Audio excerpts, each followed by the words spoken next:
How long's Eric's vid? That's 11 minutes long. Yeah, we can check this one out. Yeah, sure. I don't think we've watched Eric on this channel in a while. I know we have in the past. I'm pretty sure we have. Have we? Wait. Have we watched one of Eric's videos on here? I actually don't remember. Anyway, not important. Let me go change my category over. Put us in the just chatting section. But yeah, I noticed you used this exact video last stream as a sound test. Oh yeah, it was just like a recommended video that showed up. Hello everybody, my name is Eric. Hi Eric. Today we've got two... Is that Lane?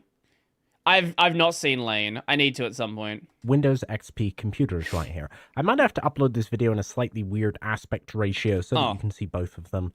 I'll decide. I could either do that or I could do like a multicam edit in 800 by 600. YouTube lets you upload a bunch of like weird random resolutions. They don't actually care what you upload. Like there are some real weird things that should not work on this website.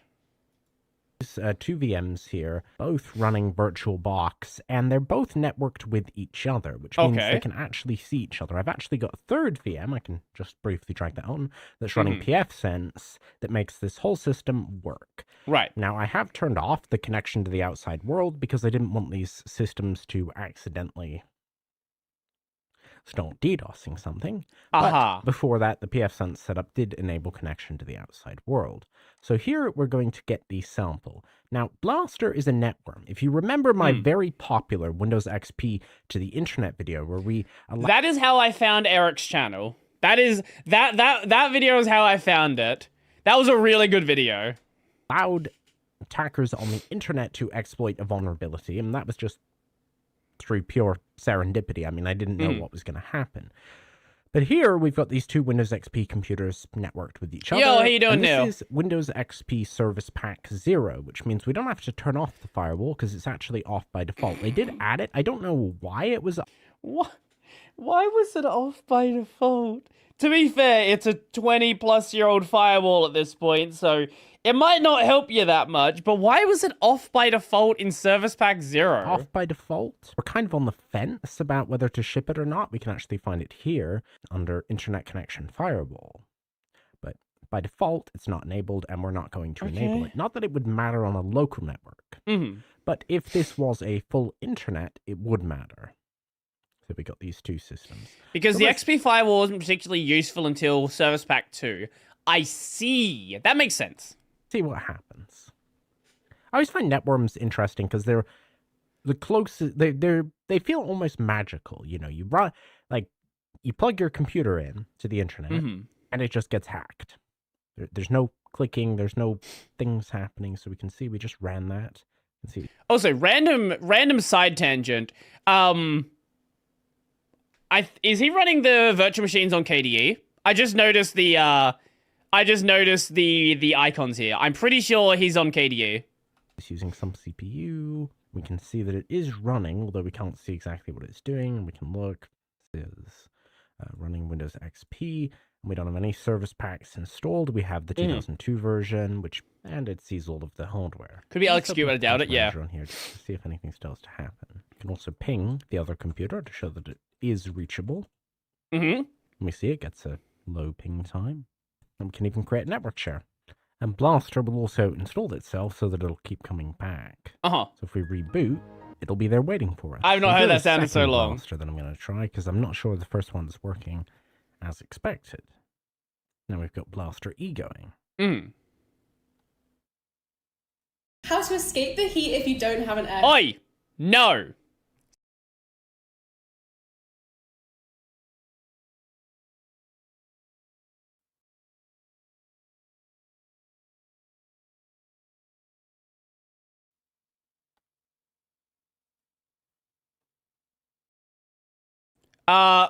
No, I've used YouTube Premium.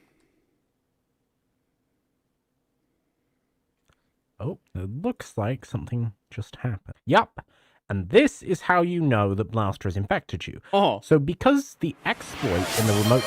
Never gonna Chrome you up, never gonna gnome you down, never gonna Brodie around and Windows XP you. Very funny. procedure call system. Now, I think we also saw this. I made a similar video in my Windows XP with Windows 2000, which is also vulnerable. Oh, and then Blaster on here, and this was apparently, and I think there is supposed to be a patch for this, but one of the problems with this worm, and why it ultimately, because its intended payload, and that's why it's called Blaster, was to DDoS Windows Update. Ultimately, they DDoSed a secondary domain that Microsoft simply took down and eliminated the problem. But this malware was still quite disruptive, because it would do this. So Blaster infected this virtual machine, which then scans everything on the network and infected this virtual machine. And we're going to let both of these reboot, and we're going to see what happens. But basically, they're going to keep doing this. Now we can check in this one. mslaugh.exe. And there we go. This one has already started shutting down again. And let's see. Have we... Yeah, our copy of Blaster is What a running, tamer so time this pretty was for quickly, malware. This one should go down. So that was the main inconvenience. It's kind of funny to watch these guys finding it out. You know, DDoSing Windows Update, shutting down the PC. Like, yeah, that's annoying, but like, you know, it's not ransomware. I'm kind of curious about, just to validate this, because to my understanding, the crash comes from the system reinfecting itself. So if we have only one system with Blaster installed, does it still crash? No, it seems like it doesn't. So then you could theoretically fix this problem by removing the networking. So that was actually the main harm caused by Blaster, isn't even the intended effect, which was mostly useless, but the fact that it would DDoS itself and friends in... It would basically denial of service your computers, and in an enterprise network, this could cause real problems. Yeah, in an enterprise network, that's a big deal. But first, let me just tell you about today's sponsor who can help keep your business safe from modern threats before we continue our dive into this historical threat. Malware keeps evolving, getting stealthier, leaner, and harder to detect. That is why this video is sponsored by Norton. ThreatLocker, the zero trust system that denies by default. Instead of chasing every possible threat, by AVG, flips the model. You choose what's allowed, and it blocks everything else without explicit approval. How it works: 3 easy steps. Step 1: install ThreatLocker. It starts in learning mode, observing the software you need. Step 2: let it learn. It maps the apps, scripts, and services your team actually uses. Okay. Step 3: there's actually another cool sponsor. Switch to protected mode, and anything unrecognized is denied by default.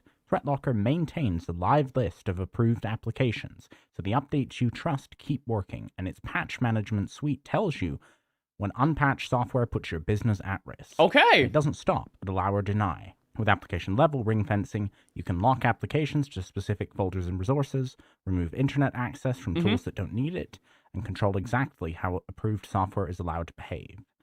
Ready to move from reactive to proactive security? Strengthen your organization's security posture today at threatlocker.com/eric. That was, you know, that's a pretty good sponsor. So now to finish up, I did just want to go over the analysis of how this actually I have works. a video about shitting on Raid Shadow Legends. Does that sound funny to you? I have literally never played Raid Shadow Legends, but I would like to see that. It's one of these games which I feel like everyone knows about, but I don't know. Like, do you know anyone who's actually played it? Now, this was done by a man called Robert Graham. And this is purely for educational purposes. And remember, this is not modern malware. This is not useful for anything today. We're purely going to look at this for the sake of it. This is useful for DDoSing your grandma's network, who still has the computer she bought in 2002. Historical perspective on what I say that as a joke, but my stepdad has a one of the all-in-one Macs. I think it's a what was the first Mac version named after a mountain? When they swapped from cats to mountains, what year was that? Preceded by High Sierra. 2008, is that right? El Capitan, Yosemite. I'm just going backwards through the list. Mavericks. Okay, so Mountain Lion was 2012. And then Mavericks was 2013. Yeah, I'm pretty sure he still has a... I'm pretty sure his Mac is still a... Maybe it's like a Mavericks or Yosemite system. No, okay, it's... I don't think it's Yosemite. I think it's Mavericks. Yeah, I'm pretty sure it's still a Maverick system. What was an extremely problematic historical threat. But he just does everything on his phone anyway. Very rarely uses the computer. Of the hacker who wrote this.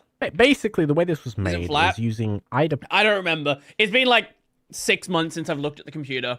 It's been quite a while. Pro, probably quite an old version, given this work was done decades ago. This person decompiled it, which gives an imperfect Smartphone is decompilation. computer, yes, Then they yes. marked it up and made it so that it's more of a realistic decompilation. And there was a second person who was actually caught, Jeffrey Lee Paulson. He was from Minnesota. Now, he didn't create Blaster, but he, using a hex editor, slightly modified it so that he could turn it into a rat. And as an example of the damage that was caused here, the Blaster worm and its cousins, Welchia is kind of interesting, caused a power blackout because they got in an essentially denial of service computers that controlled a power plant. Oh! So that's why this can be serious. Okay, even though that's the payload actually wasn't really out. bad. Now, Welchia, also known as Naichi, was supposed to be a helpful worm. Now, it uses the same exploit, but it's actually supposed to get rid of Blaster, and then it will download patches. So it's been called a helpful worm. The problem is, the distraction from Blaster isn't really the DDoS payload, it's the crashing of your computer, which Welchia also does. So that's why this one is also... Someone made the worm to patch the worm, and it has the exact same problem. That's so dumb. So it fixes the actual, like, the intended effect of the malware, but it doesn't stop Windows from crashing when it runs. That's so stupid. Also considered to be malware. So we can see the headers, WinSock, WinSocket 2, WinINet, SDIO, and we got these again. Oh, these are kind of funny. If I remember correctly, the crash is just a required consequence of the exploit. Yeah, that's what it sounds like. And it sounds like the crash is worse than the malware itself. I want to say, I love you, San. Now, I would kind of wonder if that's a reference to the Japanese honorific, maybe? And then Billy Gates. This is the most infamous Billy Gates! one. Billy Gates, why do you make this possible? Stop making money and fix your software. Throwing an insult with Bill Gates. msblast.exe. The version I showed you had a different name.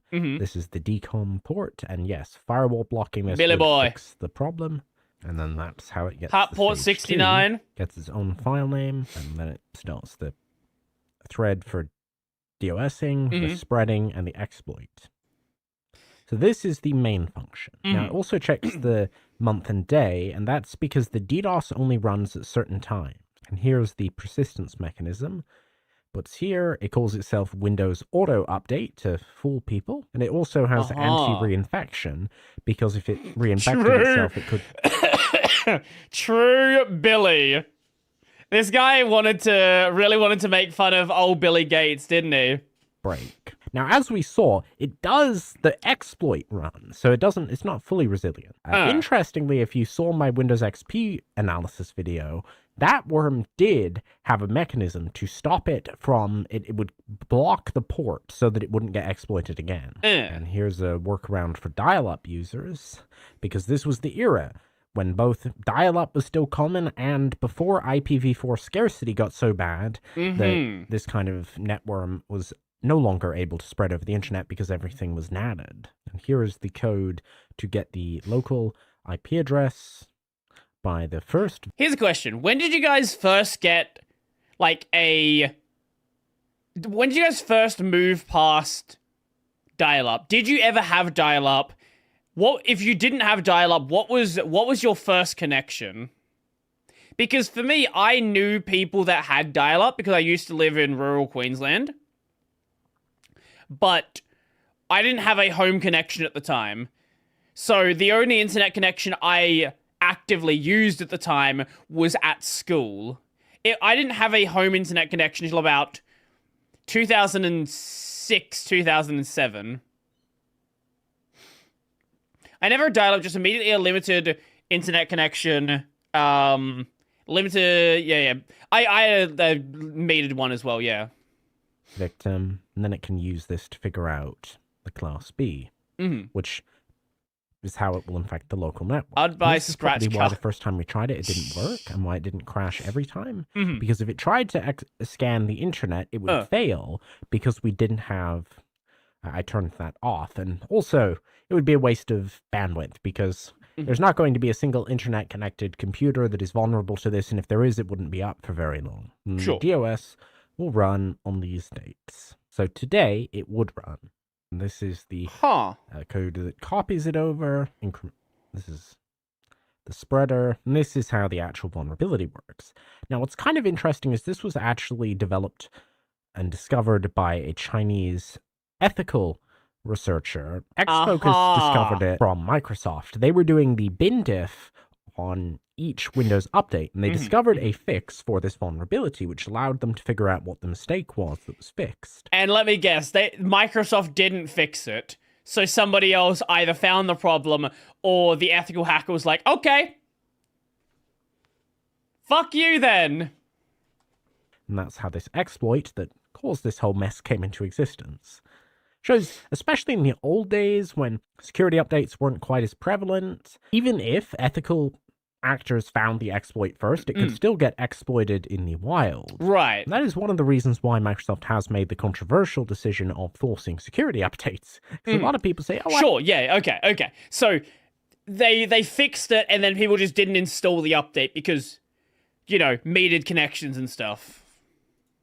I don't need security updates. Yes, you do. Oh, okay, so they fixed it and then the hackers, they realized something was fixed. I see, and then, yeah, okay. And they realize there's a lot of people that won't have the update yet and then exploit it through that. Right, that makes sense. TFTP part of the program.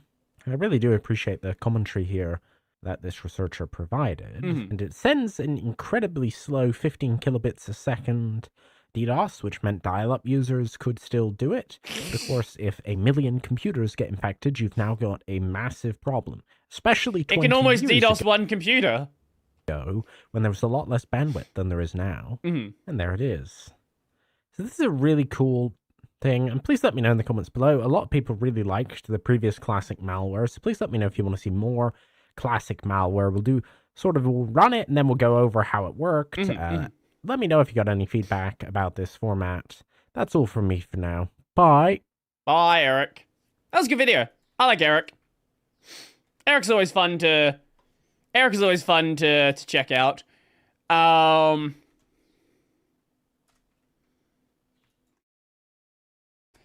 Here's proof. This is how I got internet back then. Let's have a look. What do we got here? Buy Intel call cards. Bay Intel? I'm going to say Bay Intel. International long distance, load validity, 60 days, price 100. 100p. Is that P? Does it say PHP? I love how they're not consistent on how they show the currency. Every single one of them shows it in a different way. Philippine pesos. Has it written it out as PHP? Or am I just reading this wrong? Because imagine your currency being PHP.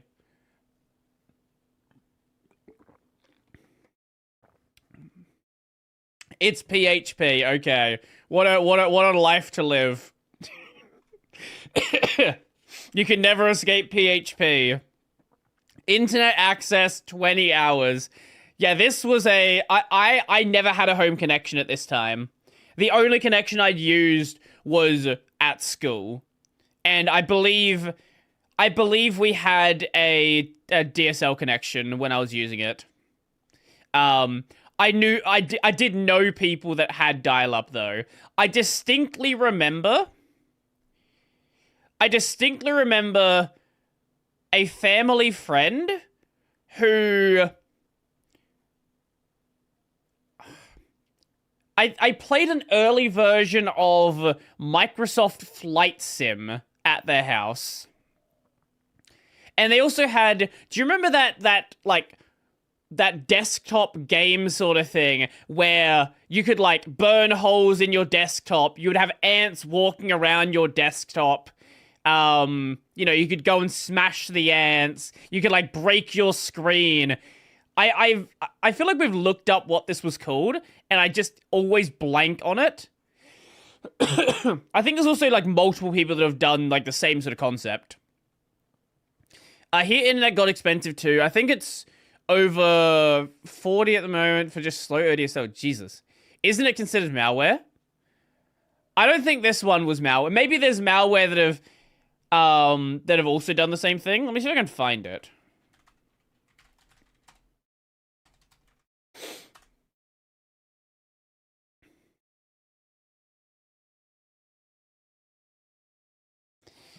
Yeah, this is not the exact one. I remember this one having more things you could do, but this is the thing.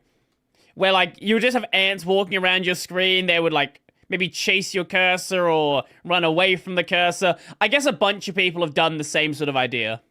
This is something that, sadly, you can't do on Wayland, because Wayland doesn't like fun. You can do it on X11, though. Does Australia also have a cell phone,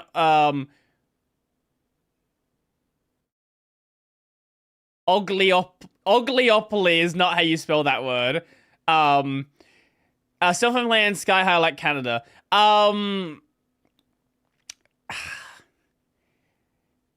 So there's kind of like 2 companies that own everything, and then everyone's a reseller.